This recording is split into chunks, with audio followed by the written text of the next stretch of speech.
Are they going to be able to get somebody up here? Of course, ma'am. We're coming up to you. Well, there's no one here yet, and the floor is completely engulfed. We're on the floor, and we can't breathe. Okay. And it's very, very, very hot. Okay. All I see is smoke. Oh, please, I'm going to die, aren't I? No. Say your... I'm going to die. Ma'am, say your prayers. And we're gonna think positive because you gotta help each other get off the floor. I'm Now, going to die. I know. It's so hot. I'm burning up. Hello! Help! hello, ma'am. Help!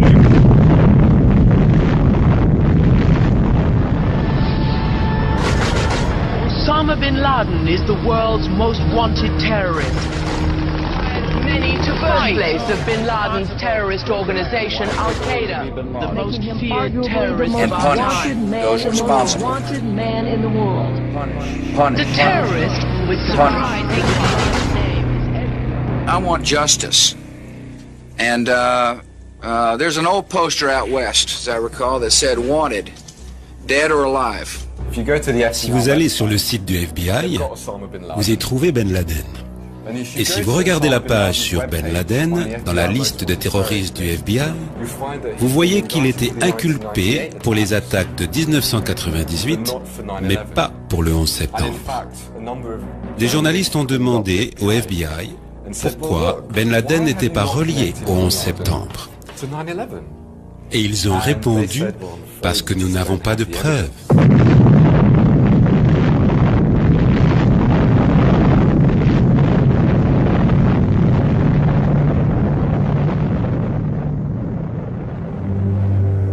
And that's just the beginning.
Le 11 septembre 2001, je travaillais chez Eurobrokers. Nos bureaux étaient au 84e étage de la tour sud, la deuxième à être frappée par un avion. Je travaillais sur mon ordinateur et à 8h46, il y a eu un gros boom.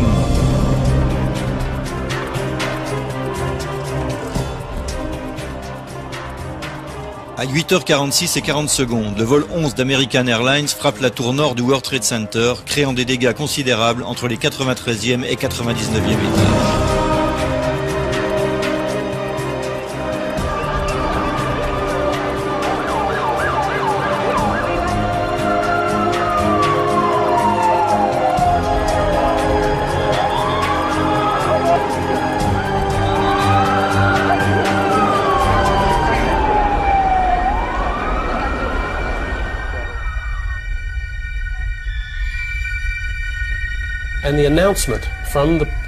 Puis il y a eu l'annonce de l'autorité portuaire. Votre attention, le bâtiment 2, le nôtre, est hors de danger. Inutile d'évacuer le bâtiment 2. Quelques minutes plus tard, je parlais avec Bobby Cole. Et Bobby m'a dit qu'il avait descendu 8 ou 10 étages, qu'il avait entendu l'annonce et qu'il était remonté. Alors qu'il me racontait ça, boum, boum, une double explosion. Et notre bâtiment a été secoué. À 9h03, le vol 175 de United Airlines percute la tour sud.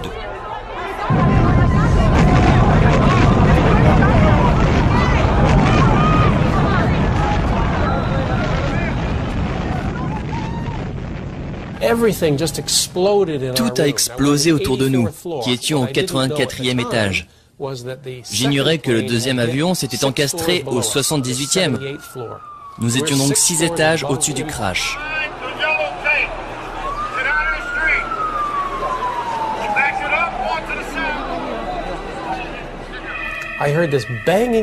J'ai entendu des coups dans le mur et un faible cri d'au secours qui émanait du 81e étage. Je l'ai attrapé et tiré vers moi. Après, il m'a appelé Superman. Je suis tombé en arrière, sur le dos, et cet inconnu est tombé sur moi et il m'a embrassé. Après ça, on s'est relevé et j'ai dit « Allez, on rentre ».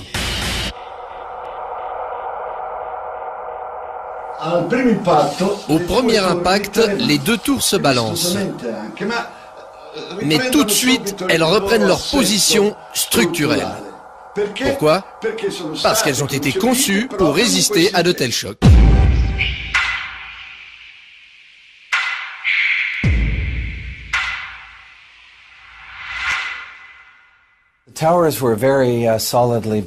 Les tours étaient solidement construites. C'est comme un arbre qui est fait de fibres interconnectées. Vous voyez, quand l'arbre se balance, les fibres gèrent le mouvement.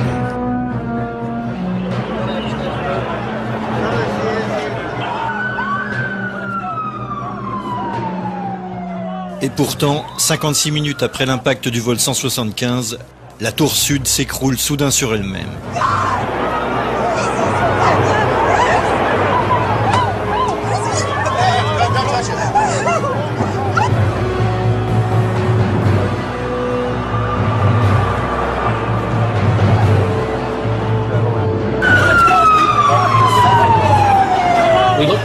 On s'est retourné et on a regardé la tour qu'on venait de quitter. Boum, boum, boum, boum, boum. Et on l'a vu commencer à bouger. On était stupéfaits. En 8 ou 10 secondes, toute la tour est tombée tout droit, complètement pulvérisée.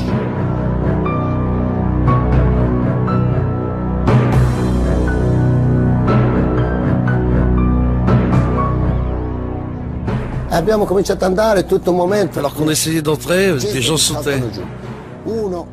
L'un d'eux est tombé sur un pompier.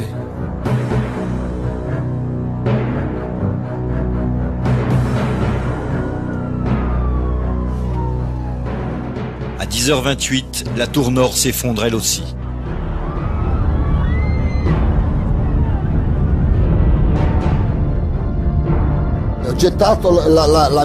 J'ai jeté mon masque à oxygène pour être plus léger. J'ai commencé à courir car j'avais vu que la tour s'effondrait. Puis toute cette poussière m'a enveloppé.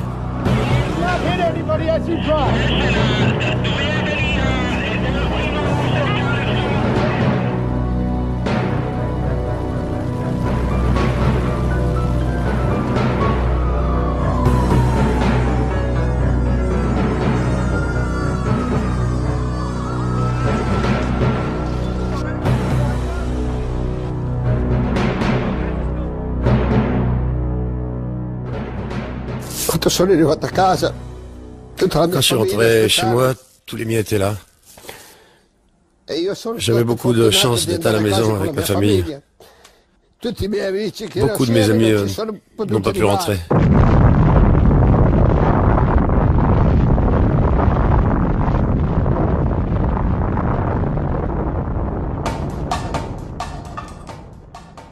La version officielle de la chute des tours jumelles provient du NIST, l'Institut national des normes et de la technologie, qui entre 2002 et 2006 a étudié la destruction du World Trade Center, arrivant à la conclusion que l'effondrement a été causé par l'effet combiné de l'impact des avions et des incendies ainsi provoqués.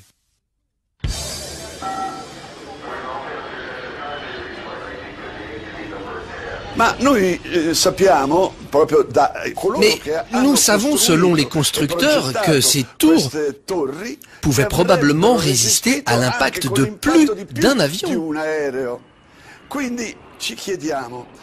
Alors, on se demande si ces constructeurs pensaient à des avions capables d'arriver jusqu'aux tours sans carburant. Ils pensaient peut-être que le vent les pousserait jusque-là. Que ce soit avant ou après le 11 septembre, jamais le feu n'a fait s'effondrer une tour d'acier.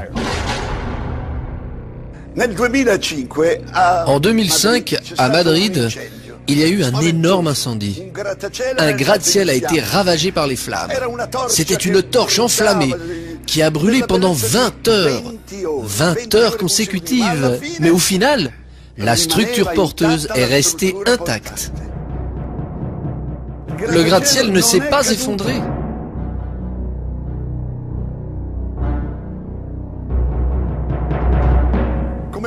Comme vous pouvez le voir, tout l'édifice est en flammes. Cette tour n'est pas encore terminée, elle est encore en construction. Et pourtant, elle reste debout. Une chose que vous devez noter, c'est la couleur blanche des flammes.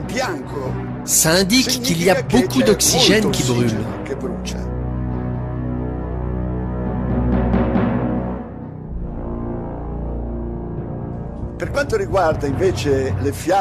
Par contre, les flammes émanant des tours à New York sont d'un rouge sombre. Et la fumée est noire. Les feux qui brûlaient dans les tours avaient une fumée gris foncé, très lourde, presque noire. Cela indique un feu qui manque d'oxygène. Et bien pourtant, 55 minutes plus tard, toute la tour s'effondre.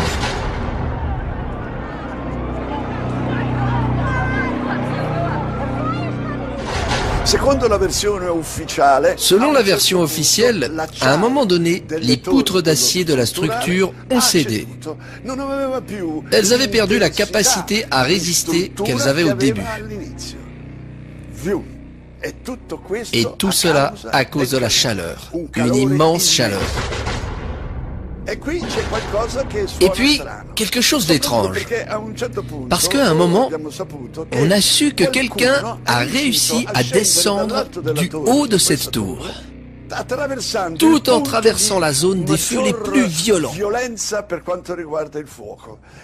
Et il est arrivé tout en bas. Comment a-t-il réussi ? Je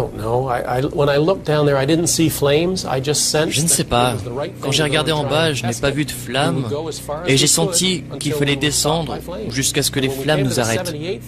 Et quand on est arrivé au 78e étage, le mur était fissuré et il y avait des flammes qui léchaient ce côté du mur comme ça. Pas de brasier violent. Le feu devait manquer d'oxygène juste là, à l'intérieur. On est arrivé au 74e étage et là, tout était normal. De l'éclairage, de l'air frais qui venait d'en bas. La température dans la tour n'était donc pas si élevée, comme le confirme la présence de cette femme dans la zone même de l'impact.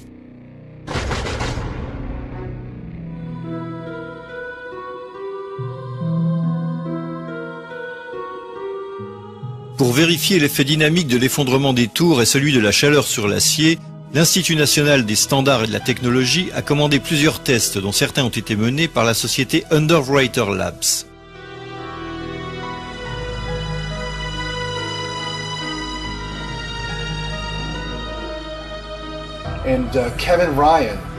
Kevin Ryan est l'ex-employé d'Underwriters Laboratories, qui avait publiquement contesté le rapport du NIST. Une semaine plus tard, il a été licencié. Nous avons bien testé les planchers à l'aide de modèles en août 2004. Et ces tests ont réfuté la théorie principale de l'effondrement, dite de la pile d'assiettes. Les planchers devaient tomber les uns sur les autres, comme une pile d'assiettes, et les colonnes se désintégraient. Les modèles de plancher ne se sont pas effondrés durant le test, dans des fournaises et avec des températures bien plus élevées et des durées plus longues. Pas d'effondrement.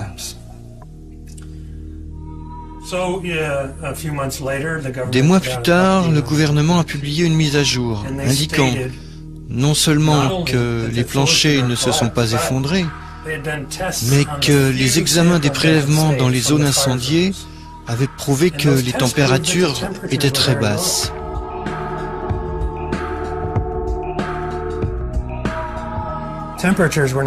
Les températures n'étaient même pas assez élevées pour ramollir l'acier. Et maintenant, il publie un résumé qui dit que ça s'est passé ainsi, que les planchers s'étaient effondrés, que l'acier s'était ramolli.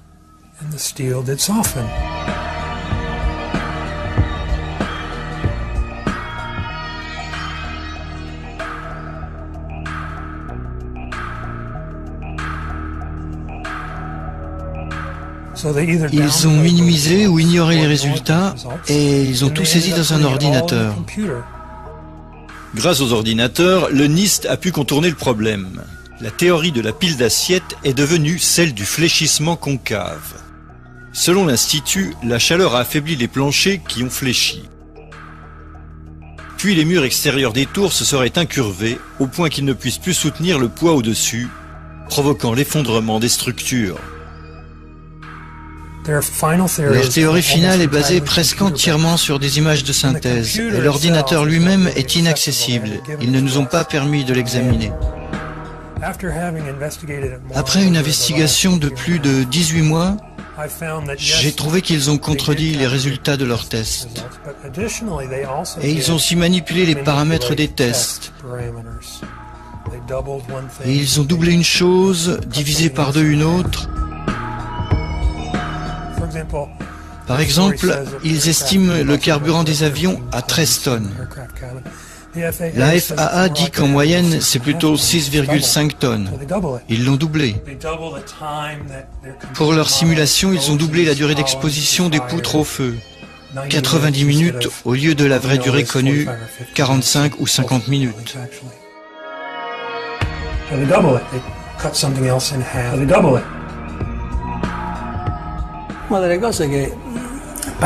J'ai été particulièrement frappé par la vitesse incroyable à laquelle les tours se sont effondrées. Une vitesse qui n'avait rien de naturel. Si on laissait tomber un poids depuis 400 mètres de haut, la hauteur des tours, le temps pour arriver au sol, et on va même éliminer la résistance de l'air, qui évidemment ralentit la chute, eh bien, pour que ce poids arrive au sol, il lui faudrait environ 9 secondes. Ça a pris 8 ou 10 secondes pour toute la tour. Elle a chuté tout droit. Le point d'impact se situait grosso modo aux 2/3 de la tour. En supposant que la partie supérieure soit tombée car la structure a cédé, et que l'impact de celle-ci soit si énorme qu'il puisse endommager la structure restante, qui était encore intacte et capable de résister, ce qui veut dire qu'elle aurait ralenti la vitesse de la chute, il est évident que cette tour n'aurait pas dû s'effondrer si vite. Elle s'est effondrée comme s'il n'y avait rien en dessous. Or, il y avait cette structure massive qui aurait dû beaucoup la ralentir.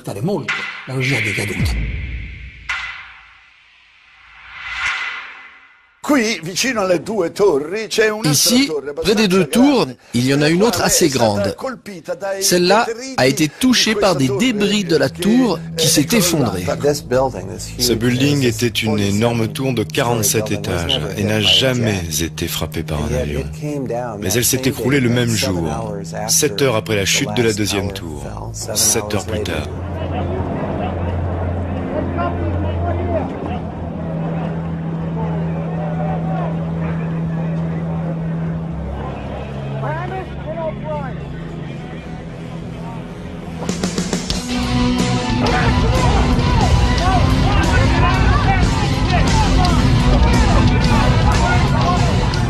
Nous avons calculé la vitesse de la chute, c'est quasiment la vitesse de la chute libre.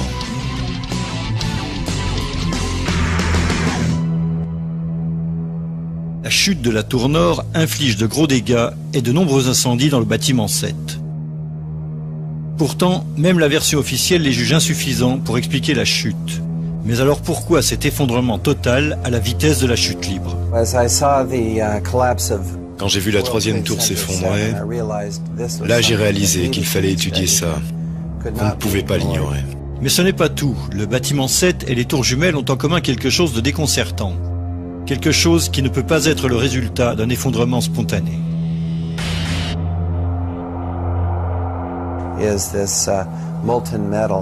Nous avons donc étudié avec soin ce métal fondu trouvé dans les débris des 3 tours. Et il y avait ces flaques de métal sous les décombres des tours jumelles et du bâtiment 7. Une expertise métallographique a été faite par un institut spécialisé qui a examiné la structure d'une poutre récupérée à Ground Zero. À la sortie des décombres, la partie la plus enfouie de ces poutres semblait, disons, fondue.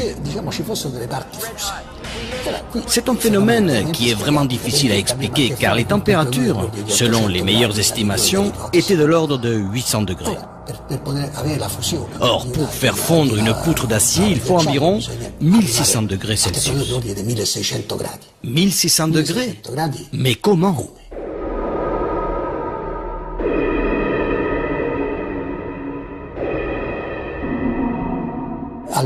En examinant au niveau microscopique la structure matérielle de l'acier, on note la présence d'un élément qui, normalement, ne devrait pas s'y trouver. Et surtout, pas en si grande quantité. Il s'agit de soufre. Nous avons trouvé l'origine de la fonte de ce métal. Cela vient d'une substance appelée thermite, qui est composée de poudre d'aluminium, d'oxyde ferreux et de soufre. La température est tellement élevée que l'acier fond. Il fond parce que, en à peine quelques secondes, on atteint les 2000 degrés. Seule la thermite aurait pu faire fondre les poutres d'acier.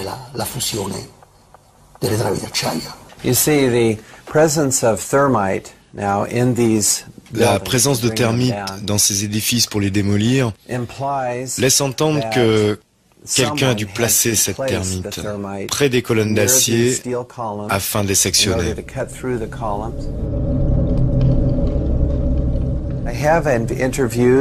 J'ai interrogé un expert en démolition qui m'a expliqué son travail. Ils placent les charges qui sont parfois radio-télécommandées pour déclencher les explosions. Il faut le faire de façon séquentielle pour faire tomber le bâtiment rapidement et verticalement. C'est ça une démolition contrôlée.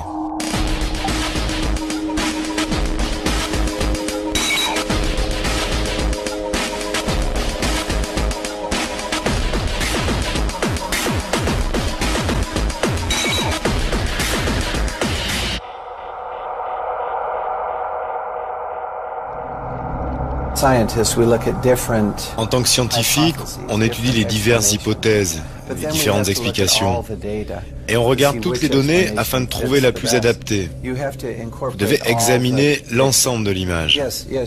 Oui, vous pouvez isoler un fait comme l'expulsion de matière et dire « Oh, c'était peut-être l'air sous pression qui a soufflé la vitre ».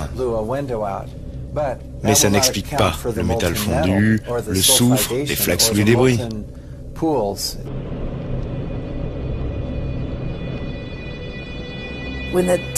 Quand la tour sud s'est écroulée, elle a soufflé mon appartement qui se trouvait juste en face, le World Trade Center. J'ai conservé la poussière qui était rentrée et je l'ai donnée à Stephen Jones. La poussière fournie par Madame McKinley est comme une photo instantanée des restes produits par les tours lors de l'écroulement. Parfait. En l'examinant, on y découvre des gouttelettes de métal. Et quand j'ai vu ça... Wow, attends, ça c'est le produit de la thermite. J'ai mené de nombreuses expériences avec de la thermite. Et on a toujours des projections de métal liquéfié dans tous les sens.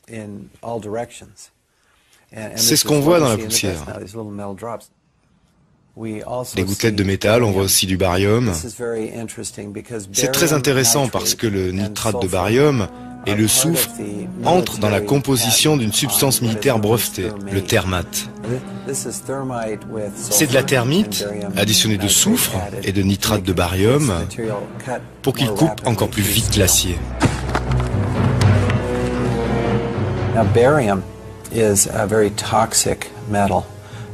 Le barium est un métal très toxique. Il est donc très curieux d'en trouver ici, et dans les concentrations que nous avons constatées. Et sa présence dans la poussière indique très clairement, à mon sens, que la formule militaire de la termite a été utilisée.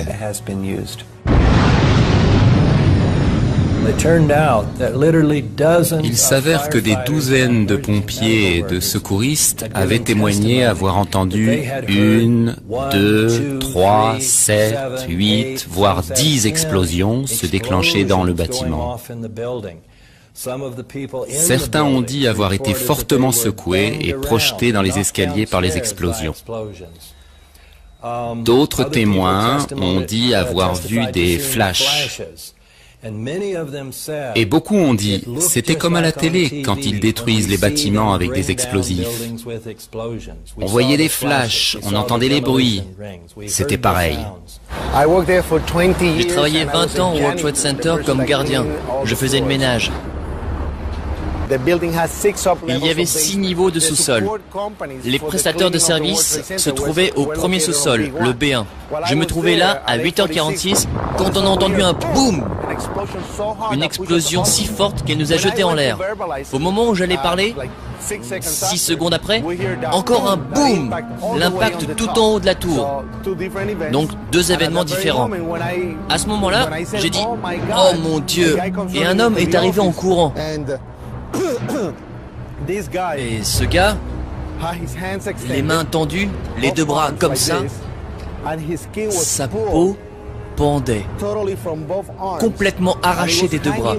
Et ça pendait jusqu'au bout des doigts, comme des vêtements. Et j'ai cru que c'était des vêtements. Et quand j'ai voulu lui parler, j'ai réalisé qu'il lui manquait des morceaux du visage. Il avait en ce jour particulier le seul passe-partout. Il est parti avec le passe ouvrir les portes pour que les pompiers puissent entrer. Lui-même a sorti 15 ou 20 personnes. Donc j'ai ouvert les portes des cages d'escalier pour que les gens puissent se sauver. Willie est devenu un héros reçu à la Maison Blanche. Nous avons une photo de George Bush qui reconnaît l'héroïsme de Willie. On a entendu plusieurs explosions. J'ai demandé aux pompiers, c'est quoi ces explosions? Et ils ont dit, peut-être le gaz dans les cuisines. Les cuisines étaient électriques, donc ça n'avait aucun sens. Une explosion énorme. J'ai entendu une énorme explosion, la plus grande de ma vie. Énorme. J'entendais de puissantes explosions au rez-de-chaussée. C'était très mystérieux. Des explosions qui semblaient être au rez-de-chaussée plutôt qu'en haut. Ça ne fait aucun doute pour moi que ces bâtiments, selon les lois de la physique, n'auraient pas pu s'écrouler sans l'aide d'une bombe. No! When I hear another explosion. No! I think it's a bomb. Willie a viré de 180 degrés dans cette affaire, bien que le président Bush l'ait traité en héros. Or, Willie l'attaque en justice. Bush, Cheney et d'autres sont accusés de meurtre. Il ne le fait pas pour l'argent, parce que cela lui a déjà tout coûté. Willie a déjà perdu sa maison, son travail. Son objectif est de découvrir la vérité.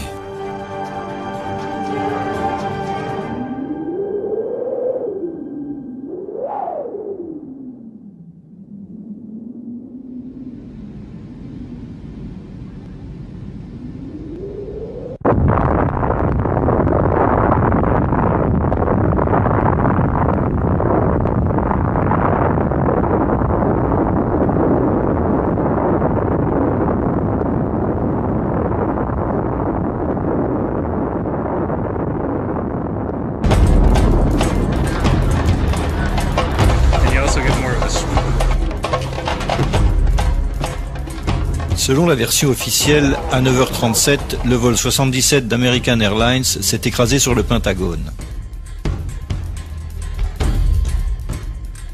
Ces images rares montrent le site juste après l'impact et avant l'effondrement de la structure, 1 heure plus tard.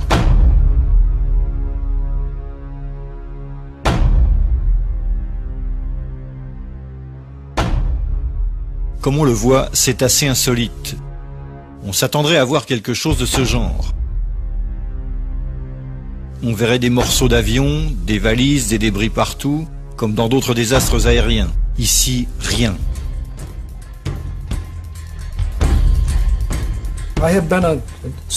J'ai été sur place lors d'enquêtes sur des accidents dans l'US Air Force. Je n'ai jamais vu un site d'accident sans élément apparent de l'avion qui s'est écrasé. Ici, on a un site de crash d'avion avec zéro preuve. Où est donc passé l'avion? Désintégré en heurtant la façade? Si cela était, le site du désastre serait couvert de milliers de morceaux. Bon, les réacteurs, les trains d'atterrissage, les freins, les pneus, c'est très difficile de les détruire, car ils sont faits d'acier trempé. Et je ne crois pas que l'avion puisse atteindre une vitesse suffisante pour les pulvériser. Ça, je ne l'ai encore jamais vu. You look around, there's a 16-foot hole for an airplane that's 100 and some feet wide.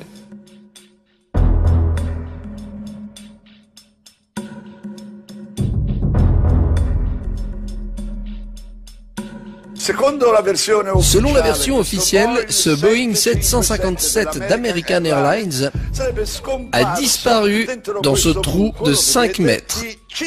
J'insiste, de 5 mètres de diamètre.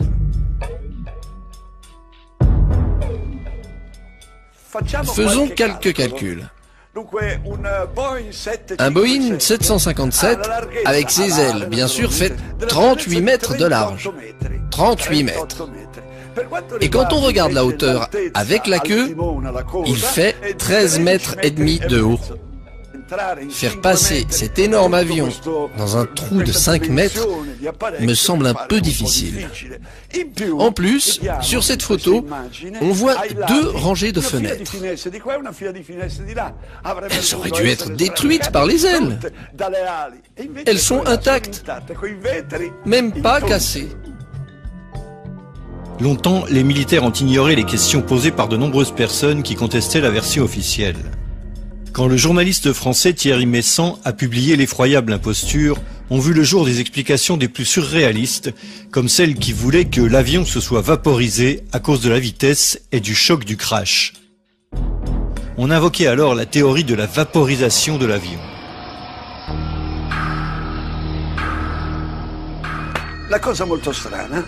La chose très étrange est la disparition de divers éléments de ce Boeing. D'abord, les 2 réacteurs et les ailes. Où sont-ils? Vaporisés? Cependant, on nous dit que la carlingue est restée intacte, qu'elle a traversé le mur extérieur du Pentagone et qu'elle est sortie de l'autre côté tout en détruisant des colonnes.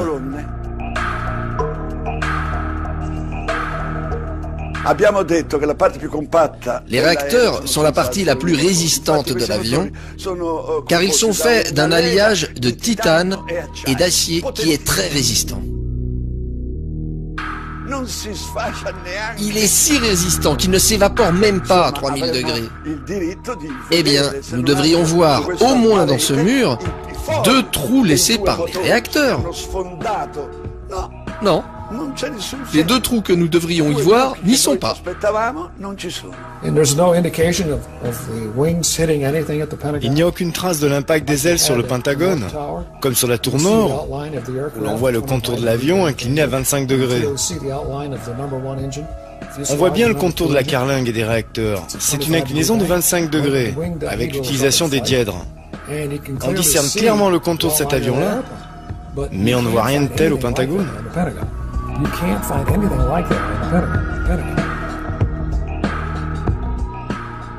Comme ces incohérences posaient des problèmes à la version officielle, et alors que l'armée gardait le silence, des photos des débris censés avoir été trouvés sur la pelouse et à l'intérieur du Pentagone sont apparues dans les journaux et sur Internet.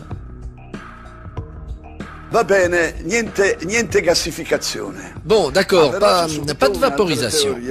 Et comme ça, ils ont avancé une nouvelle théorie qui explique que pour que l'avion rentre dans ce trou de 5 mètres, il aurait à un moment donné replié ses ailes comme le fait une libellule, tout ça rentre dans le trou, et regardez-moi ça! Le réacteur et d'autres morceaux sont là-dedans. Une de mes fonctions à l'armée, c'était responsable de l'interprétation des images, afin d'en obtenir des renseignements scientifiques et techniques pendant la guerre froide. Je mesurais des équipements militaires soviétiques à partir de photos. C'était mon travail. Je vois le trou dans le Pentagone, et je vois la taille d'un avion censé avoir heurté le Pentagone. L'avion ne rentre pas dans ce trou-là. Alors, qu'est-ce qui a bien pu heurter le Pentagone? Qu'est-ce que c'était? Où est-il?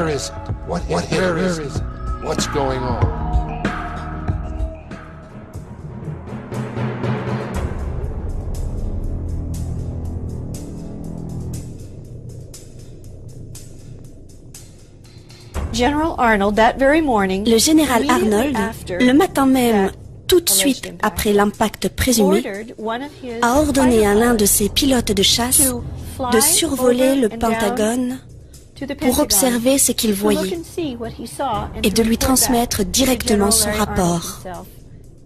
À cette époque, le général Arnold était commandant de l'aviation au NORAD, le commandement de la défense aérienne nord-américaine qui protège les USA et le Canada. Le pilote, dans son rapport, lui a dit qu'il n'y avait pas de preuve, zéro preuve, de l'impact d'un avion contre le Pentagone.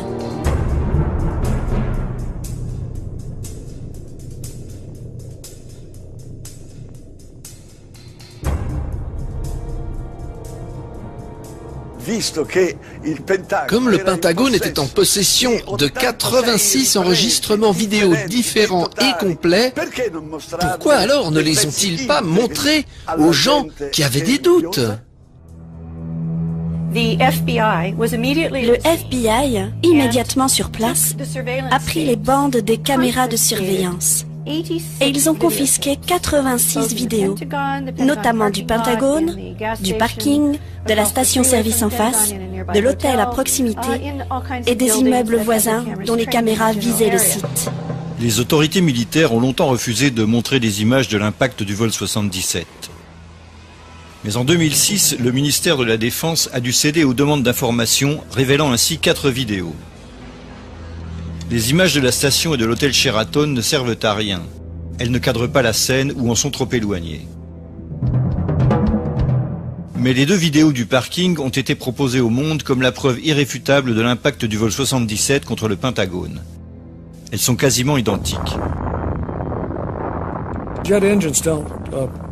Les réacteurs de ces avions n'émettent pas de fumée blanche, comme on en voit à l'arrière de l'engin sur les images.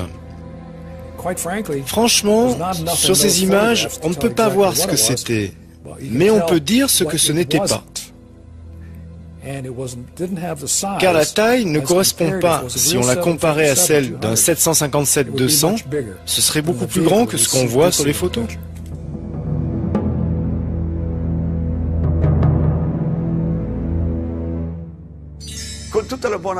Avec la meilleure volonté, parvenez-vous à voir un avion ici? Le Pentagone a dit que l'avion n'est pas visible, car malheureusement, il est passé entre une image et une autre, une image passée. Mais cet avion, où a-t-il terminé?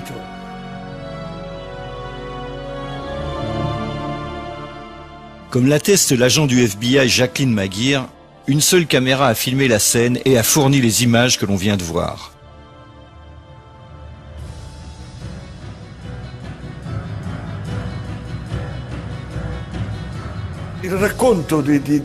L'histoire de la trajectoire de l'avion est très paradoxale. On n'arrive pas à comprendre comment, pour descendre jusqu'au niveau du mur du Pentagone, il a pu virer de 270 degrés, alors que sa vitesse était de l'ordre de 800 km/h.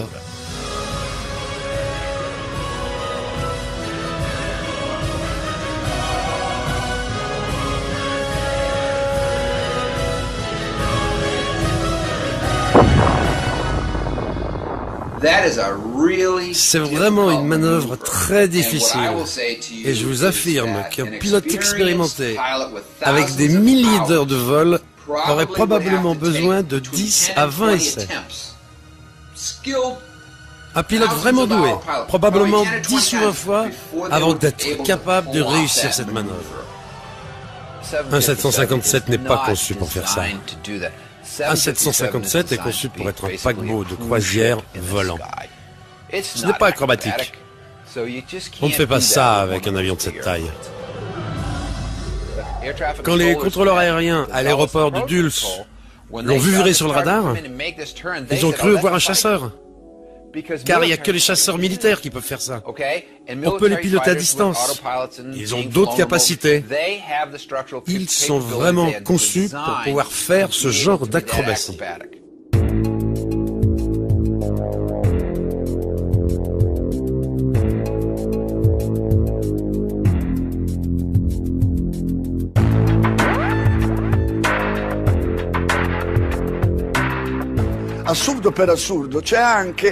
Parmi les absurdités les plus absurdes, il y a aussi l'altitude de l'avion lors de son arrivée.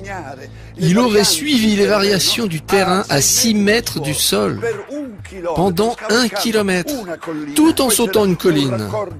Puis, il a traversé une route, arrivant finalement face au bâtiment sans faire d'autres virages, car il n'y avait plus d'espace.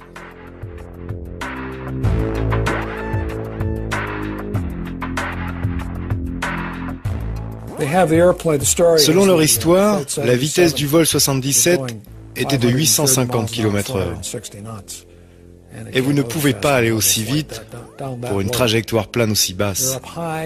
À haute altitude, c'est possible, vous pouvez aller aussi vite, mais pas si près du sol. L'air est trop dense. I challenge any pilot anywhere. Give him a Boeing 757, tell him to do 400 knots 20 feet above the ground for half a mile. Can't do. It's aerodynamically impossible. Alors leur explication du crash au Pentagone, ça n'a aucun sens.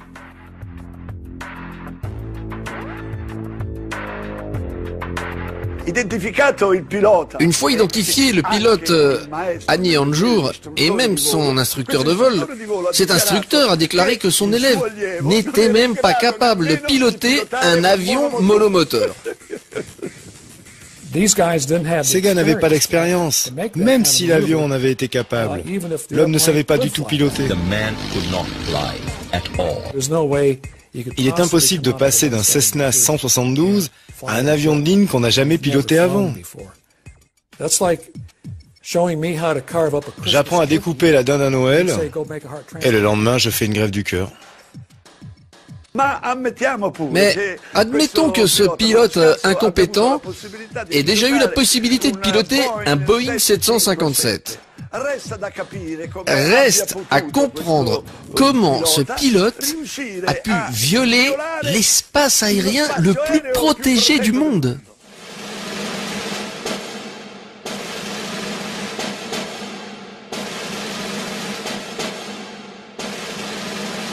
Aucun avion inconnu ne s'approche du Pentagone ou de la Maison Blanche. Ça n'arrive jamais. À Washington, nous avons une des zones aériennes les plus restreintes du monde, la zone P-56. Elle a ses propres systèmes de radar et de réponse militaire. P-56, c'est l'espace aérien restreint autour du Pentagone et de la Maison Blanche. C'est une zone très sensible qu'aucun avion inconnu n'est supposé traverser. Une zone d'identification pour la défense aérienne s'étend dans un rayon de 80 km autour de Washington. Ensuite, une zone protégée de 27 km de rayon entoure le Washington Monument. Et une zone intérieure protégée de 5 km de rayon entoure le Capitole. En gros, cet espace est inviolable. C'est obligé à cause de l'importance des bâtiments. C'est comme un no man's land aérien, car personne n'y entre. Personne. Ils ont des F-16 et F-18 à la base d'Andrews, à 15 km de Washington. Ils ont aussi la branche aérienne de la Garde nationale, basée sur la côte, qui peut aussi envoyer des chasseurs très rapidement. Toutes les deux sont opérationnelles. Aucune ne répond avant que le Pentagone soit frappé. En plus, le Pentagone possède son propre système de défense. Si un avion, quel qu'il soit, s'approchait du Pentagone, alors pourquoi les batteries anti-aériennes n'ont pas tiré pour protéger le bâtiment? Après tout, c'est le bâtiment le plus protégé au monde.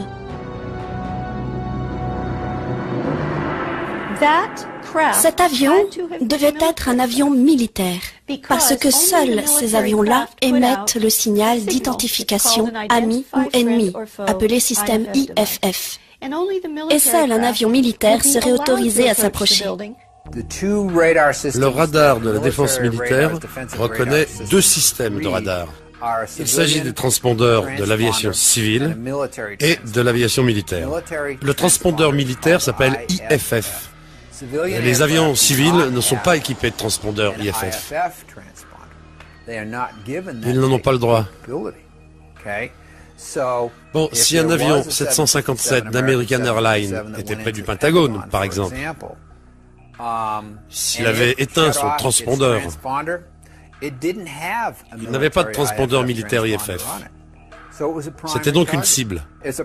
Une cible, dès son entrée dans cet espace-là. Il aurait dû être abattu.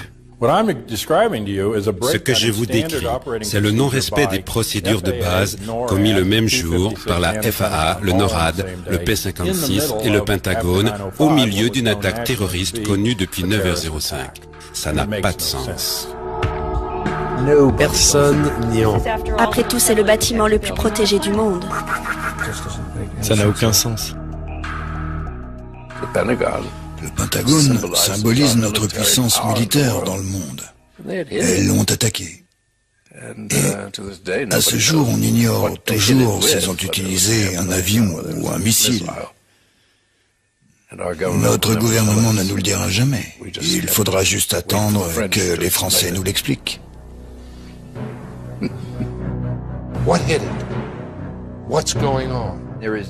Personne, à aucun moment dans cette enquête, n'a pu dire avec certitude que c'était le vol 77 d'American Airlines. Ils supposent, ils présument, ils disent « voilà ce que l'on croit que c'est ». La contrôleuse, Danielle O'Brien, qui a vu sur son écran le bip inconnu, arrivant de l'ouest à grande vitesse, ne pouvait pas l'identifier. Elle n'avait que les données primaires, car le radar secondaire, le transpondeur, était coupé. Pour pouvoir identifier une cible primaire sur le radar, le contrôleur et le pilote doivent pouvoir communiquer entre eux. Le pilote doit communiquer sa position géographique spécifique. Ou bien il faut lui demander d'exécuter une série de manœuvres, et là, le contrôleur verra les cibles primaires à l'écran et pourra dire « Voici un avion, une cible qui a suivi mes instructions. Je peux identifier l'avion. » Ça n'a pas eu lieu. C'est énorme. Si le vol 77 était effectivement sorti du radar pendant 36 minutes, comme indiqué dans son témoignage, alors l'avion ne volait plus. Ou bien il était trop bas pour être repéré par le radar. C'est l'un ou l'autre. Alors l'avion s'était-il posé quelque part ?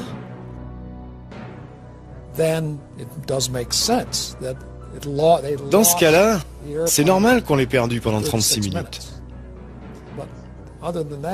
Mais en dehors de ça, il y a très peu d'explications. À la lumière de tout ce que nous avons vu et entendu, il semblerait que la version officielle ne soit pas entièrement adéquate. Nous voulons que les faits nous soient expliqués et surtout qu'ils soient correctement analysés. Nous voudrions que quelqu'un nous explique enfin la vérité. Les États-Unis dépensent chaque année 892 milliards de dollars pour défendre leurs citoyens et leur territoire. C'est le pays le mieux protégé du monde, selon le président Bush.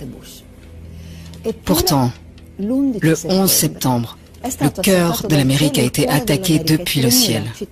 3000 Américains sans défense ont été tués dans leur propre ville. Si j'avais siégé à cette commission qui étudiait le 11 septembre, l'unique question que j'aurais posée, à laquelle le NORAD n'a jamais voulu répondre clairement, était pourquoi les chasseurs n'ont-ils pas décollé automatiquement dès les premiers détournements?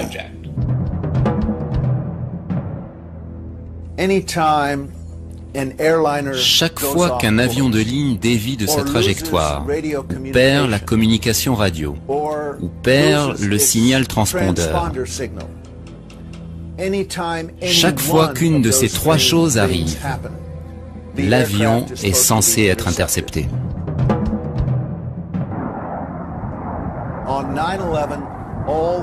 Le 11 septembre, ces trois conditions étaient réunies. Et pourtant, il n'y a pas eu d'interception. Ces avions ont circulé entre 20 et 90 minutes, sans jamais être interceptés. Nous sommes en contact direct avec nos collègues de la défense aérienne, reliés en permanence par cet appareil, à écran tactile. On a juste à appuyer ici, sur une touche, pour envoyer l'appel, et dans ce cas, l'opérateur à la défense répond directement. Il répond en 2 ou 3 secondes, et on peut ainsi échanger des informations.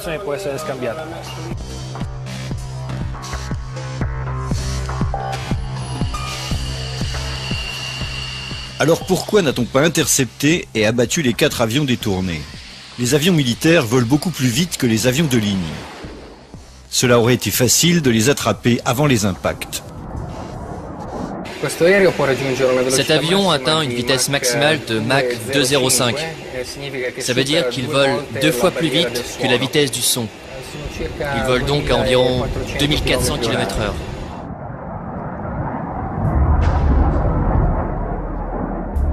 Au nord-est des États-Unis, il y a 16 bases aériennes militaires. Alors pourquoi les Boeing n'ont-ils pas été interceptés? Selon la version officielle, la défense aérienne n'a pas été prévenue à temps par les contrôleurs de l'aviation civile. Un des plus grands mensonges accuse les contrôleurs d'incompétence. Quand nous perdons un avion, nous agissons. On ne reste pas là à traîner. Non. On suit la procédure.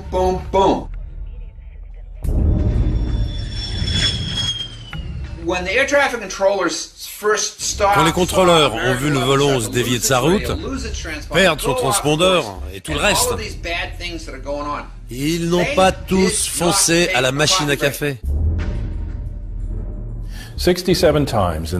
En 2001 jusqu'en septembre, il y a eu 67 cas d'urgence aérienne.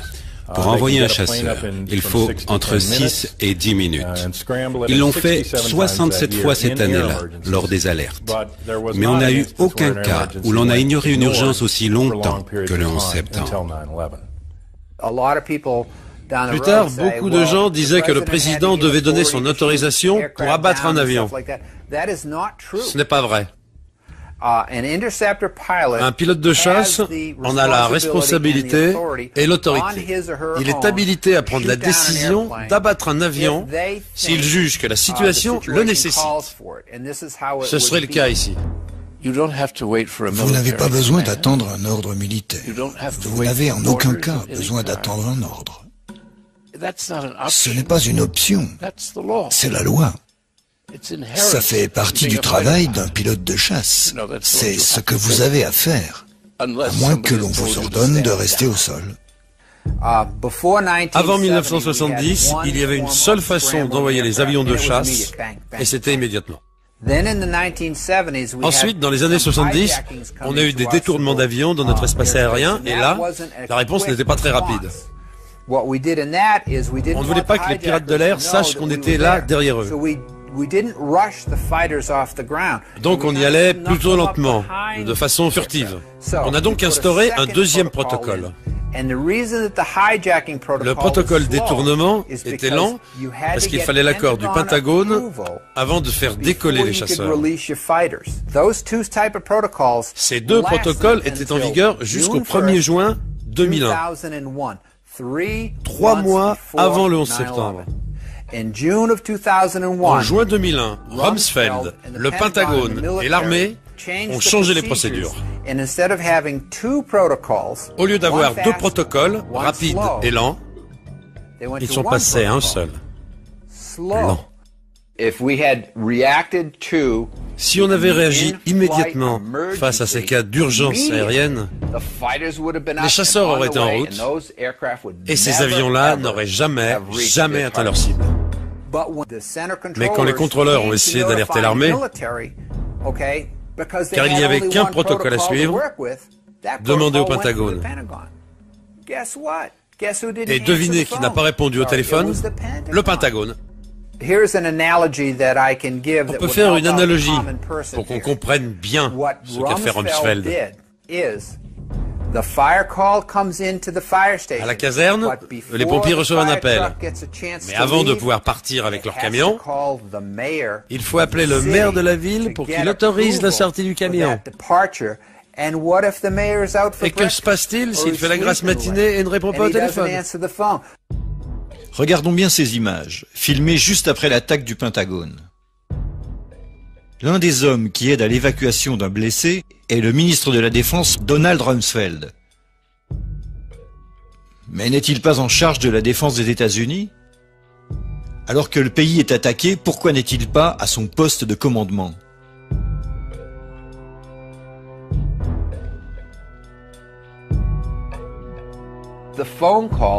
Le téléphone sonnait au Pentagone. On cherchait à joindre l'armée et les militaires étaient là à se dire « Ne décrochez pas, non, ne décrochez pas, c'est pas la peine ».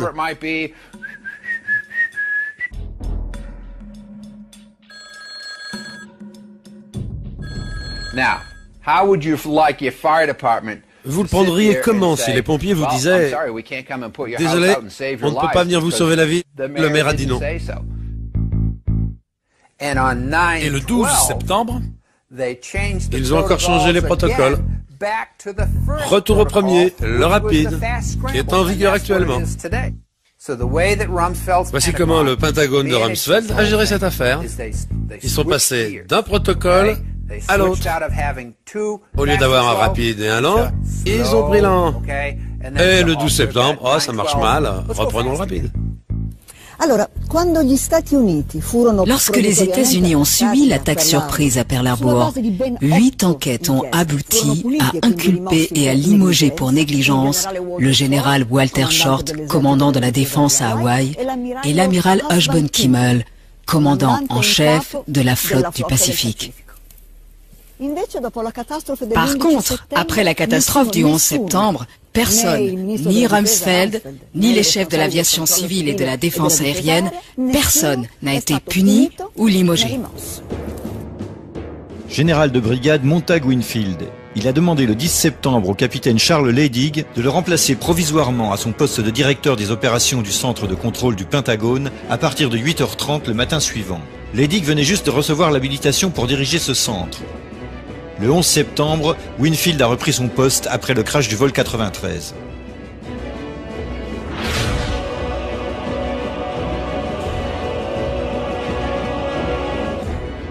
Capitaine Charles Leidig.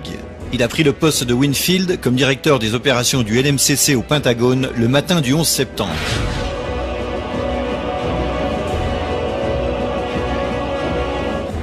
Général de brigade David F. Worley Jr. Il dirigeait la base aérienne d'Andrew à proximité du Pentagone le 11 septembre.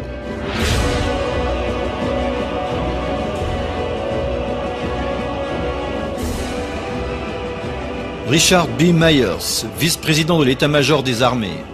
En l'absence du président de l'état-major Hugo Shelton, il était ce jour-là le chef de toutes les forces armées.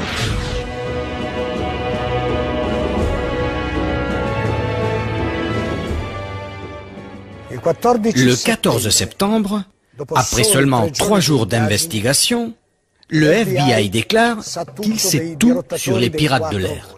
We have, in the last 24 hours, taken the manifests and used those as an evidentiary base, and have talked to many of the families of the victims, and have successfully, I believe, identified many of the hijackers on each of the 4 flights that went down. Prenons le cas du crash de Lockerbie. Il a fallu 2 ans avant de pouvoir inculper quelqu'un. 2 ans. Ici, en 3 jours, le FBI a fourni les noms des responsables sans avancer la moindre preuve de leur présence à bord de ces avions.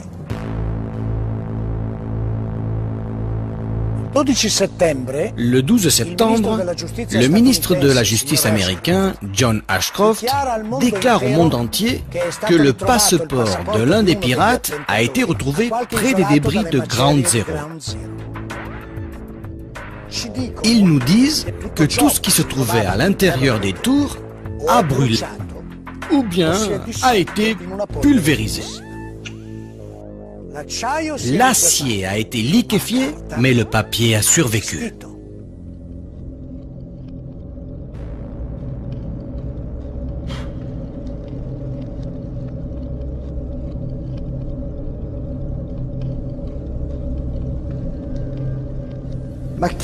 Mais qui étaient-ils réellement, ces pirates de l'air? La version officielle dit que 15 des 19 pirates étaient originaires d'Arabie Saoudite, qu'ils se sont formés en Afghanistan et qu'ils étaient des fondamentalistes musulmans, des musulmans fanatiques.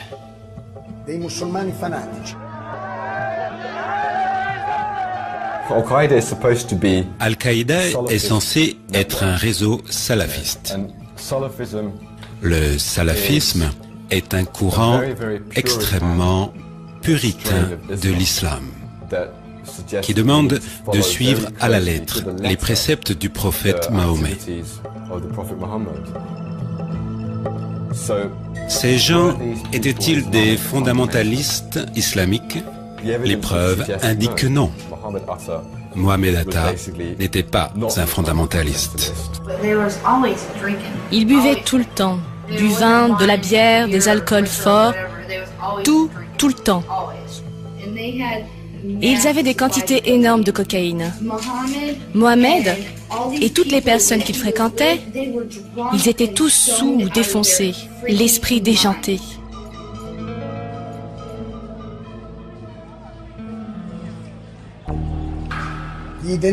Les dossiers d'identité fournis par le FBI sont vraiment très étranges.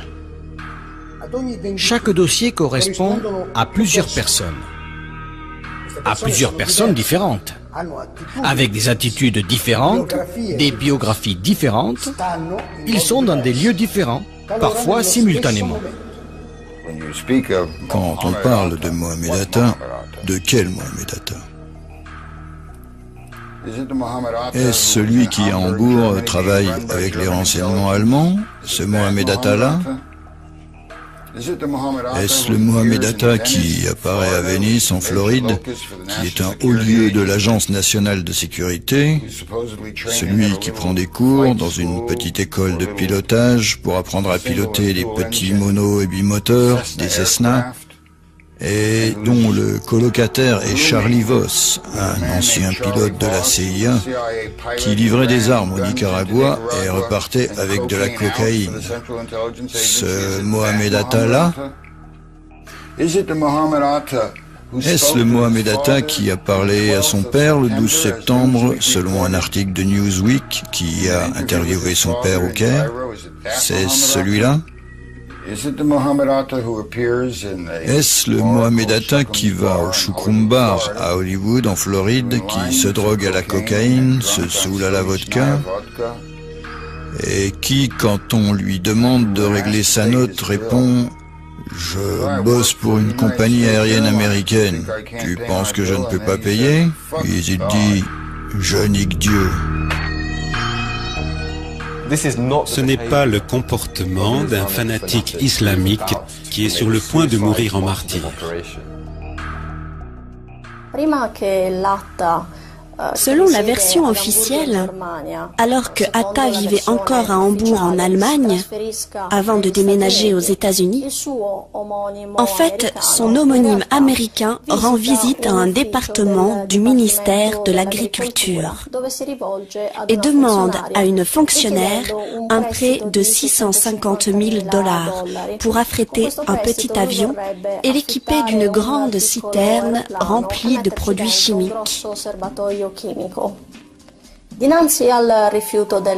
Comme elle refuse de lui accorder ce prêt, il menace alors de lui trancher la gorge. Puis, il lui dit qu'il est pilote chez American Airlines. Il jette sur le bureau des billets de banque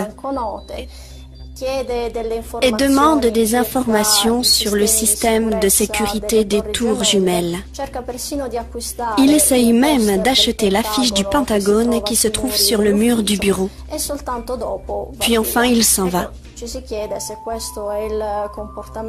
Est-ce le comportement d'un membre d'une cellule dormante ou plutôt celui de quelqu'un qui veut qu'on se souvienne de lui?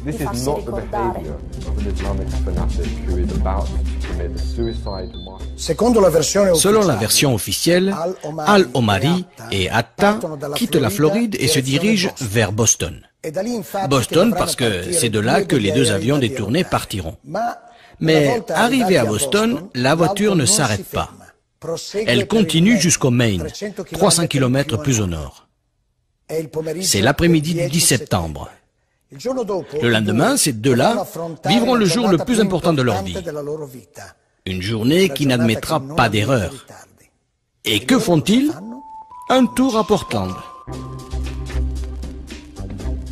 Ils y passent la nuit et se font remarquer en faisant la fête. Ils paient avec des cartes bancaires à leur nom. Ils font tout pour laisser des traces de leur passage. Le lendemain matin, ils quittent le Maine et ils prennent l'avion pour Boston à 6 heures du matin. L'avion a détourné décolle seulement 30 minutes après leur atterrissage. Une durée ridicule qui risque de mettre en péril toute l'opération. L'instant de ce départ de Portland pour Boston est très important, à la fois pour l'enquête et pour l'opinion publique. C'est là qu'une caméra de l'aéroport enregistre une vidéo qui va nous montrer les visages de Hatta et de Al-Omari. Cette vidéo a été diffusée des centaines de fois à la télé. Cette célèbre vidéo est censée prouver que les deux terroristes sont montés à bord de l'avion qu'ils allaient détourner. Faux. Cette vidéo montre les deux hommes lors de leur embarquement à Portland. Rien n'atteste la présence de ces pirates. Le FBI le dit tout simplement sans preuve. Il est impossible de prouver que tous ces boucs émissaires étaient à bord des avions. Il n'y a aucune preuve. Le 16 septembre, le pirate du vol 11, Abdelaziz Al-Omari, se présente au consulat américain à Jeddah pour protester.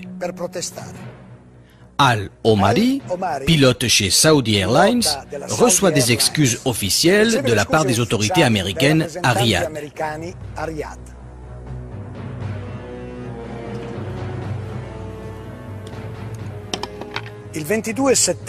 Le 22 septembre, Walid al-Shehri déclare aussi qu'il est vivant.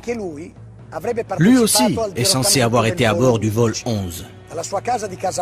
Chez lui, à Casablanca, au Maroc, l'impertinent al-Shehri clame son innocence. Le lendemain, le 23 septembre, le Daily Telegraph publie les protestations de Saïd al-Hamdi et Ahmed al-Nami, tous deux bien portants et pilotes de ligne en Arabie Saoudite.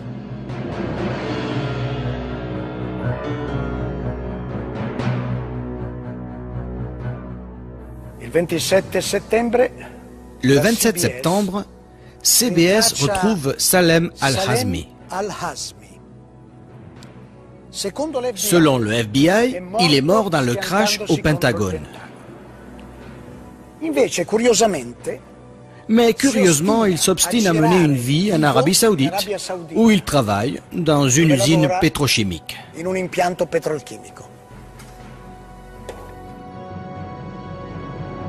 Peut-être pensez-vous que les noms de Al-Omari, Al-Shehri, Al-Hamdi, Al-Nami et Al-Hazmi ont été effacés de la liste des pirates avec 1000 excuses.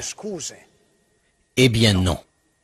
6 ans après, ces 19 personnes restent les seuls coupables des attentats.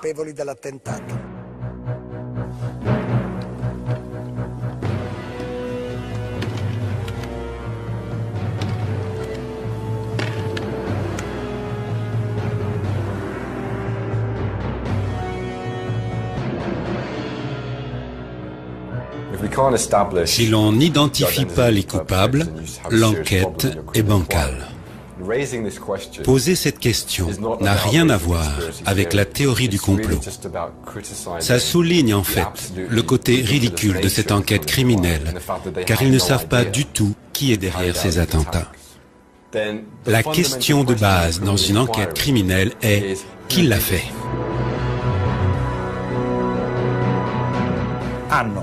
Ils ont cette organisation du mal, et le chef de cette organisation, Ben Laden.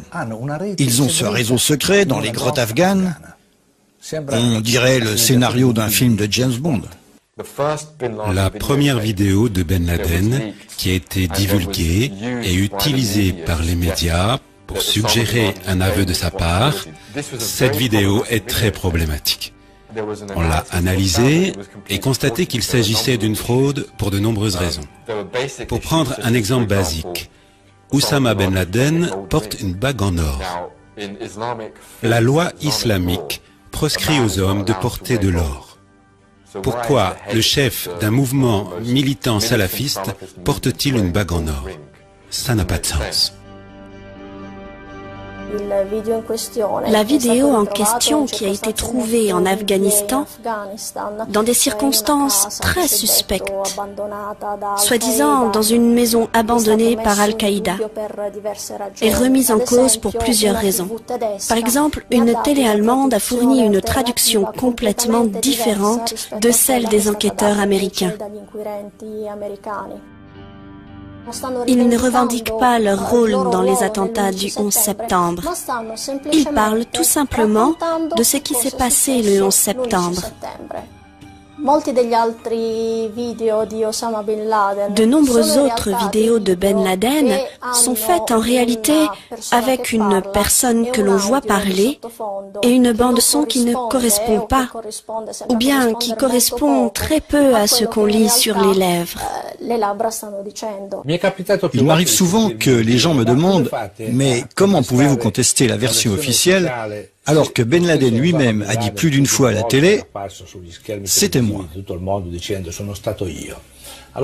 Eh bien, je vais vous raconter un petit épisode. Je dis que je dois vous le raconter parce que nous avons les images, mais nous ne pouvons pas vous les montrer, car les auteurs de ces images nous l'ont interdit. En qualité de membre de la Commission Sécurité et Défense au Parlement européen, j'ai été invité l'été 2005 à une présentation d'un document PowerPoint organisé par le Centre d'études stratégiques de Washington.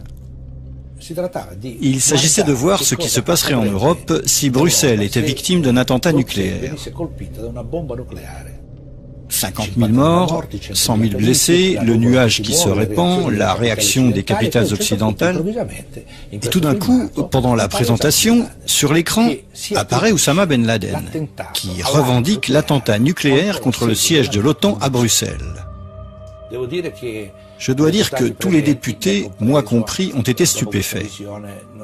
Des experts américains du Centre des études stratégiques de Washington étaient là.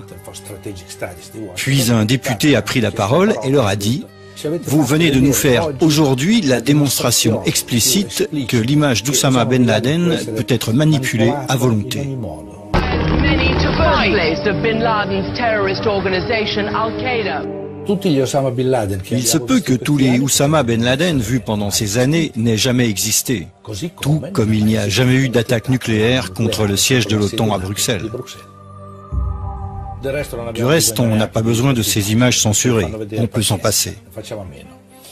Mais regardez bien celle-ci. Voici Ben Laden le 7 septembre 2007. Comparez-le avec ceux qu'on a vus par le passé. Croyez-vous qu'ils rajeunissent avec le temps? Est-ce normal que sa barbe soit plus noire maintenant? Est-ce possible que son nez se rallonge? Même un enfant sait que ce sont deux hommes différents. Mais on nous dit toujours que c'est la même personne. Et cette histoire dure depuis plus de 6 ans.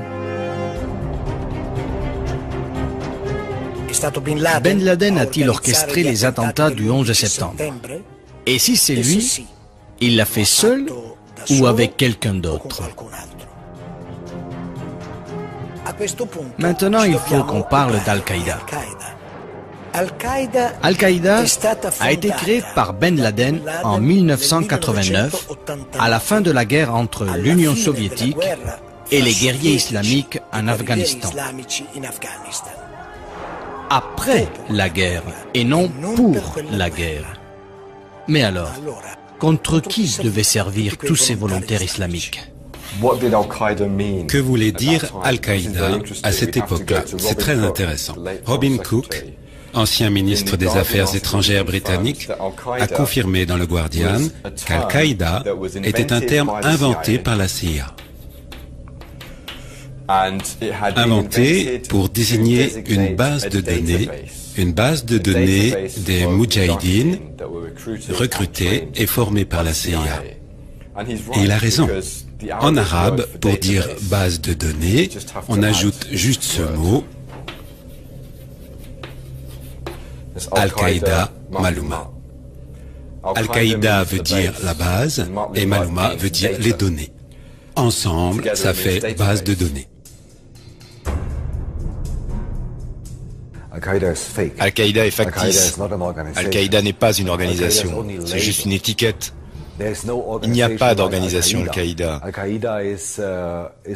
C'est une liste de participants à la guerre d'Afghanistan dans les années 80.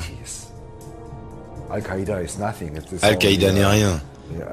C'est seulement un fantoche créé par les propagandistes occidentaux pour montrer le grand mal au public.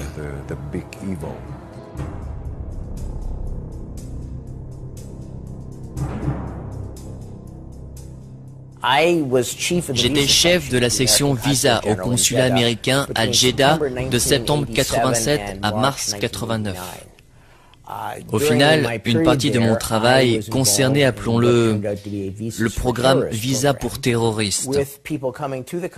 Se présentaient alors au consulat des gens recrutés par la CIA et son agent Oussama Ben Laden. Et qui allaient aux USA pour suivre des formations terroristes ou pour être récompensés ou débriefés sur leur activité en Afghanistan. J'ai pensé qu'ils apprenaient à faire des ravages et à renverser des gouvernements. Après la guerre froide, on a multiplié les relations avec Al-Qaïda. Al-Qaïda a été contrôlé de diverses manières, directement et indirectement.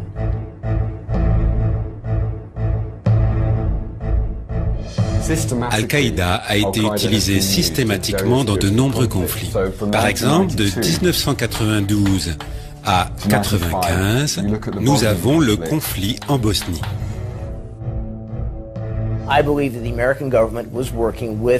Je pense que le gouvernement US travaillait avec des organisations musulmanes arabes, que ce soit Al-Qaïda ou des gens qui sont devenus Al-Qaïda, dans le but de les former, les armer et de les envoyer dans les Balkans pour sortir Milosevic et ses alliés.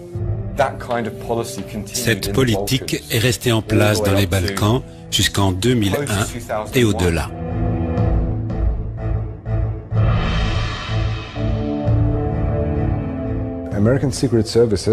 Les services secrets américains qui ne faisaient que livrer des armes pendant la guerre, après la guerre, ont alors embauché les Moudjahidines sans emploi.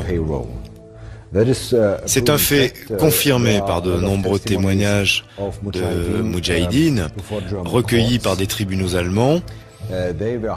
Ils ont été embauchés par des sous-traitants du Pentagone, notamment par la société privée MPRI, compagnie professionnelle de ressources militaires.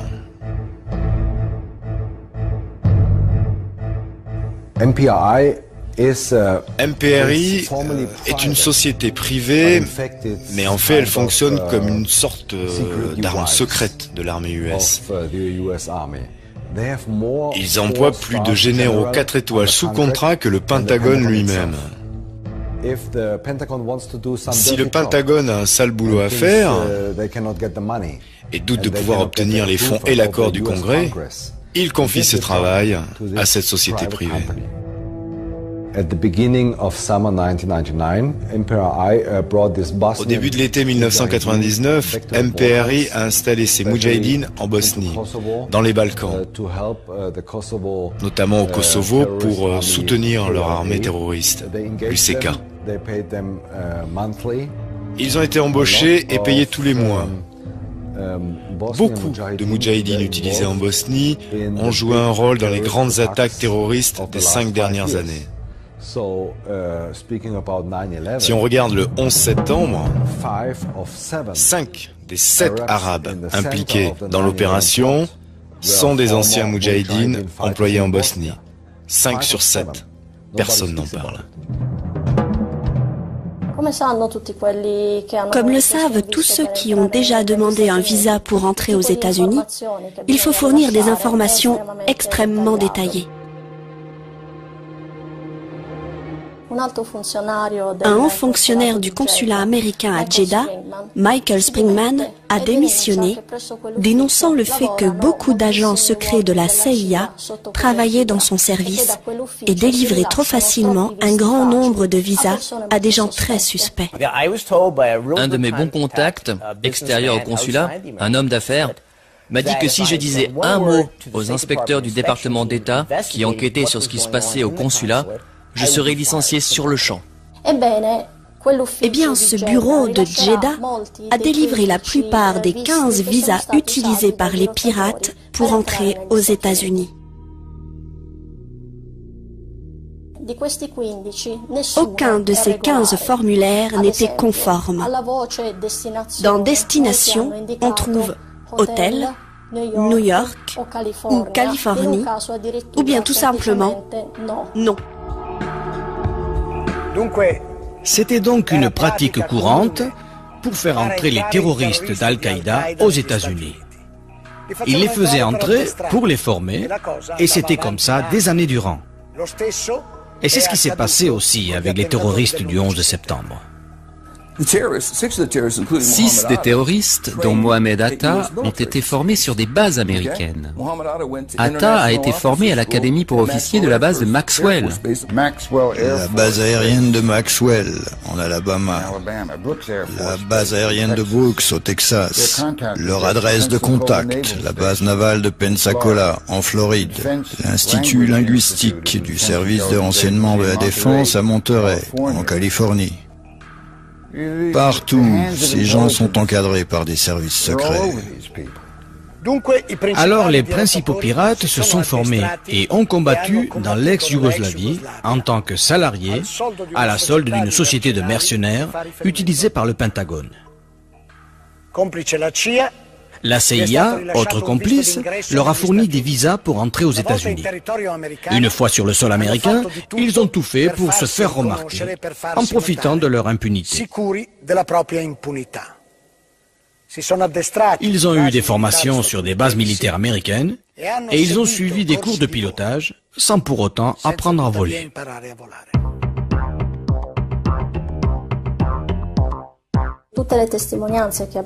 Tous les témoignages concernant ces cours de vol indiquent qu'ils étaient incapables de piloter même un petit avion léger. Par exemple, Mohamed Atta a loué un petit avion à une école de vol, mais il n'a même pas réussi à le faire décoller. Il l'a planté là, sur la piste, et s'en est allé. Pour les deux autres pilotes, leur instructeur Rick Gaza a déclaré aux enquêteurs et à la presse qu'il ne comprenait pas comment ces deux-là avaient pu manœuvrer un avion car selon son expression, ils étaient comme deux parfaits idiots.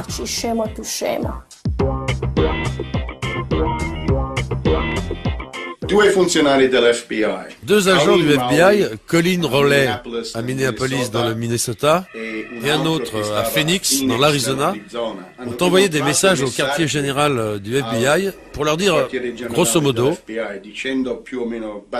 Attention, nous avons noté que de nombreux Arabes sont en train de s'inscrire dans des écoles de pilotage. » La première personne d'une école de pilotage qui contactait le FBI prenait un grand risque, car à ce moment, elle dénonçait un client qui paye. Et ces écoles de pilotage dépendaient en quelque sorte des pilotes étrangers. Malgré cela, elle dénonce un client. Cette personne est très suspecte. Une longue liste d'indices indiquait que Moussaoui était un terroriste. Il voulait apprendre à décoller, mais pas à atterrir. Je n'ai jamais vu de ma vie une personne aussi étrange voulant apprendre à voler.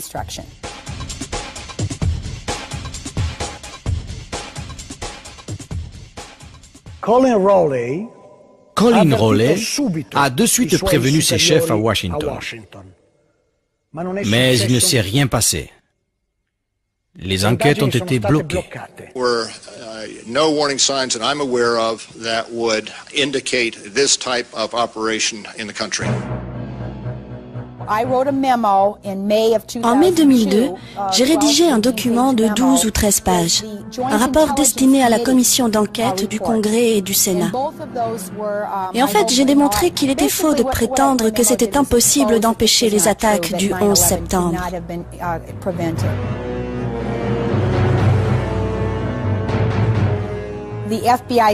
Pendant l'été 2001, le directeur provisoire du FBI, M. Picard, a tenté de briefer le ministre de la Justice, Ashcroft, sur le terrorisme. Par 2 fois. La première fois, Ashcroft n'était pas très intéressé. En fait, en août 2001, le terrorisme était la dernière de ses priorités. Et Ashcroft a même dit à Picard, « Je ne veux plus entendre parler de terrorisme. »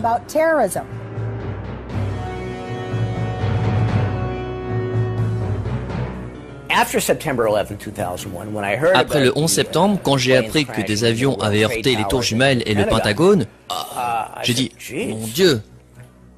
Eh bien, selon le Los Angeles Times, ce sont ces mêmes personnes qui avaient obtenu leur visa au consulat américain à Jeddah.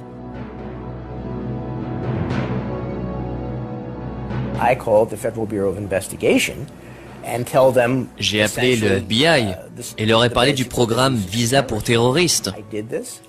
J'ai téléphoné, encore et encore.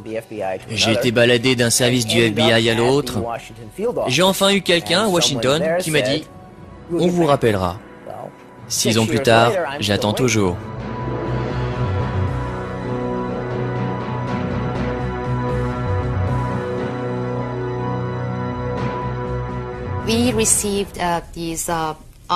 Nous avons reçu ces cassettes audio. Elles avaient été obtenues de différentes sources 3 mois avant le 11 septembre par un informateur iranien qui travaillait pour le FBI depuis 10 ans, depuis 1991 ou 1992.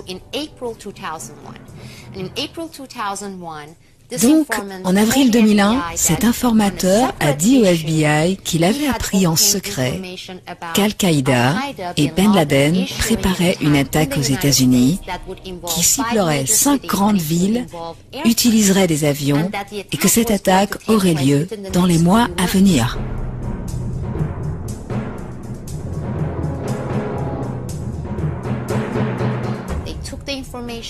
Ils ont pris l'information, ils l'ont jugée importante. Ils ont rempli des formulaires et ils ont tout transmis à leurs supérieurs. Mais il ne s'est rien passé. 2 mois plus tard, ils ont revu leur informateur qui leur a demandé « Qu'avez-vous fait de l'information que je vous ai donnée ?» parce qu'elle provient de sources fiables. Ils lui ont dit « On a transmis au supérieur, sauf que rien ne s'est passé. Personne n'a rien fait. » En 96, on a découvert aux Philippines, dans l'ordinateur de Ramzi Youssef, le plan Bojinka. Il s'agissait de détourner des avions pour les exploser sur le Pentagone, la Maison Blanche, le Capitole, le siège de la CIA et les tours jumelles. Le Pentagone avait mené, en octobre 2000, un exercice avec les pompiers locaux pour simuler un crash d'avion sur le Pentagone et évaluer leur réponse et comment ils feraient face.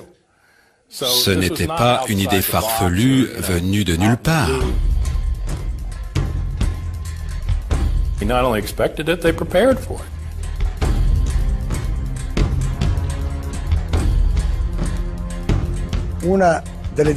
Une des déclarations les plus fréquentes de l'administration Bush était « Ces attentats étaient une attaque surprise ».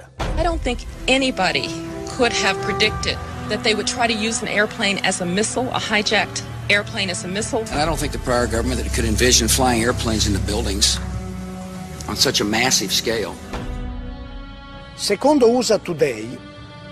Selon le USA Today, de 1999 à 2001, l'aviation militaire états-unienne, 4 fois par an, menait des exercices où il s'agissait de simuler des détournements d'avions de ligne par des terroristes. Les cibles choisies, les tours jumelles et le Pentagone.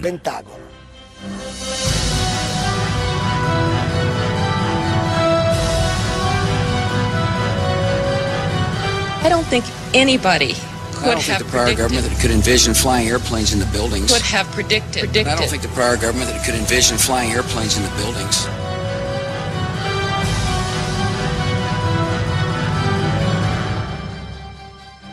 Le 11 septembre 2002, le New York Times a écrit « 1 an après cet événement, le public a eu moins d'informations sur les circonstances qui ont coûté la vie à 2801 personnes en pleine journée au sud de Manhattan que les gens n'en ont eu en 1912, quelques semaines après le naufrage du Titanic. » 5 ans après cet article, ce qui s'est passé ce jour-là reste un mystère. Je suis Bob McIlvaine de Philadelphie en Pennsylvanie. J'ai perdu mon fils Bobby, alors âgé de 26 ans, le 11 septembre 2001. Il venait de commencer un nouveau travail chez Merrill Lynch.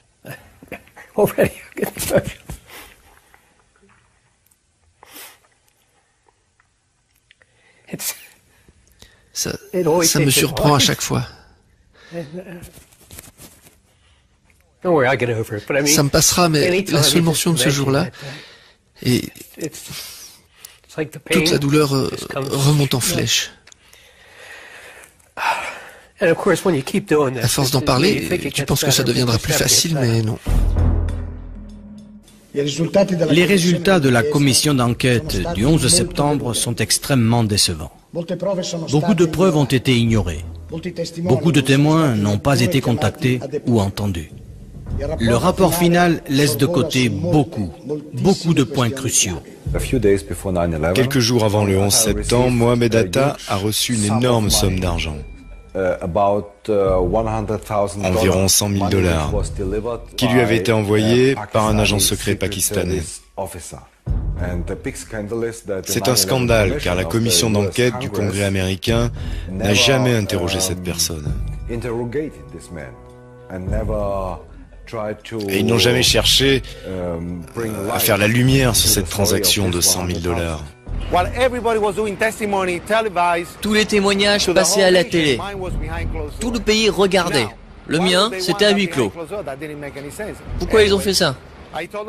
Je leur ai dit qu'il y avait des explosions, que des gens ont été brûlés avant l'impact de l'avion, que ces gens étaient vivants et disponibles et prêts à témoigner. Quelle surprise de voir le rapport final publié. Il n'y avait aucune mention. Mon nom ne figure nulle part. Ils n'ont appelé aucun des témoins que j'avais cités, même pas une fois. Vous avez 17 pompiers, 22 survivants, aucun n'a été contacté. Moi, en tant que parent, il faut absolument que je sache qui a assassiné mon fils. La commission ne m'a rien donné. La commission du 11 septembre n'était pas une enquête. Tous les membres de la famille Ben Laden ont été ramassés aux quatre coins des USA et évacués par avion plus vite que la lumière, alors que le Pentagone brûlait encore. Alors on demande à Mueller, qui a autorisé la sortie de ces gens du pays? Quelqu'un au département d'État? Mais qui exactement? Je ne me souviens pas. Je ne me souviens pas. Autre exemple, le général Myers, plus tard dans l'enquête. Une question sur Moussaoui. Vous souvenez-vous avoir reçu des informations sur Moussaoui? La réponse fut « Je ne me souviens pas ». Je ne me souviens pas. Ashcroft, ministre de la Justice. Picard, directeur du FBI pendant l'été, avait témoigné qu'il avait reçu 71 avertissements qu'il se passerait quelque chose pendant l'été. Ashcroft, impassible, a menti. Quel avertissement? On ne s'intéressait pas au terrorisme.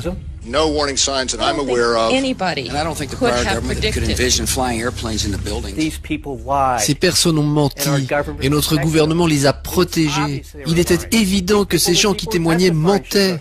Mueller devrait être en prison, Ashcroft en prison, Condoleezza Rice en prison. Anybody could have predicted that they would try to use airplanes in the buildings. Osama bin Laden is the world's most wanted terrorist. Ils ont cette organisation du mal, ils ont son chef, Ben Laden. Ils ont ce réseau secret dans des grottes afghanes. Tonight, the United States of America makes the following demands on the Taliban. Deliver to United States authorities all the leaders of Al-Qaeda who hide in your land.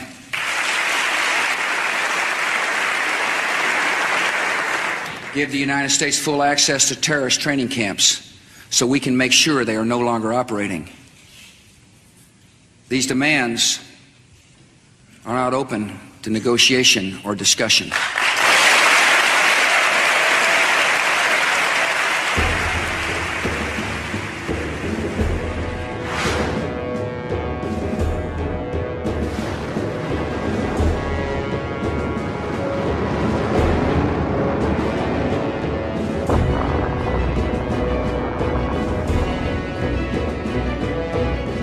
C'est évident qu'ils ne prendront jamais Ben Laden, parce que dans ce cas, tout le monde penserait que la guerre est finie.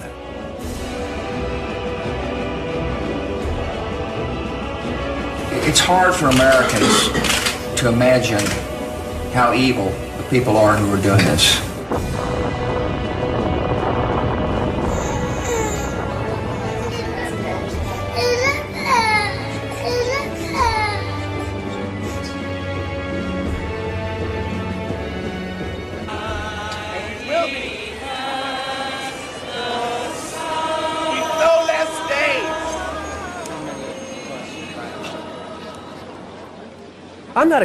Je ne suis pas un conspirationniste.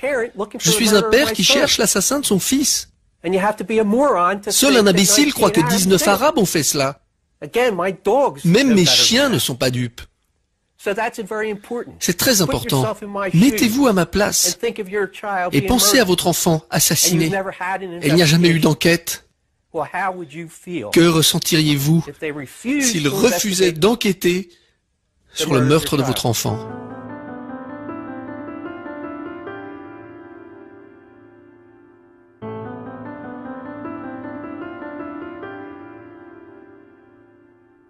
Je suis resté chez moi jusqu'à 3 heures du matin. J'arrivais pas à dormir. Je suis reparti là-bas, chercher un pompier, un policier, quelqu'un, même si... Je voulais trouver quelqu'un qui travaille là. pour me donner un peu de réconfort.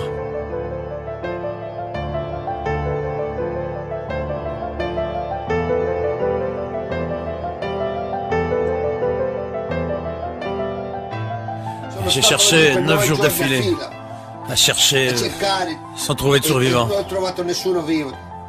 J'y suis allé pendant 1 an et demi. Si j'étais pas là-bas en train de fouiller, c'est que j'étais aux funérailles de quelqu'un. Ils m'ont pris mes amis, ils m'ont pris mon travail que j'aimais tant.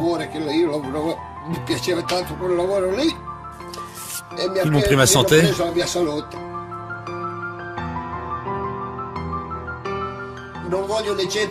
Je ne veux pas que les gens oublient ce jour-là.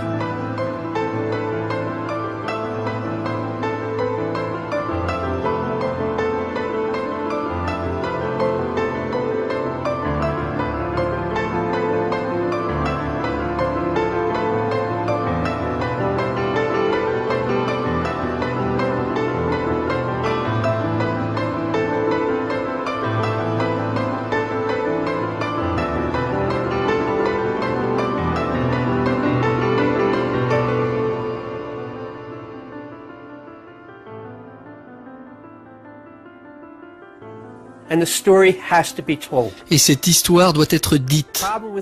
Le problème avec les Américains, c'est comme un gros iceberg.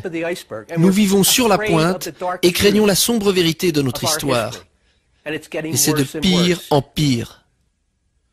Voici une vérité vraiment sombre qui fera couler tout l'iceberg. Il remontera, j'espère. Mais nous devons connaître la vérité. Sinon, ce pays ne vaut rien. Toute cette histoire, c'est bidon. Et les gens devraient avoir honte de ne pas rechercher la vérité.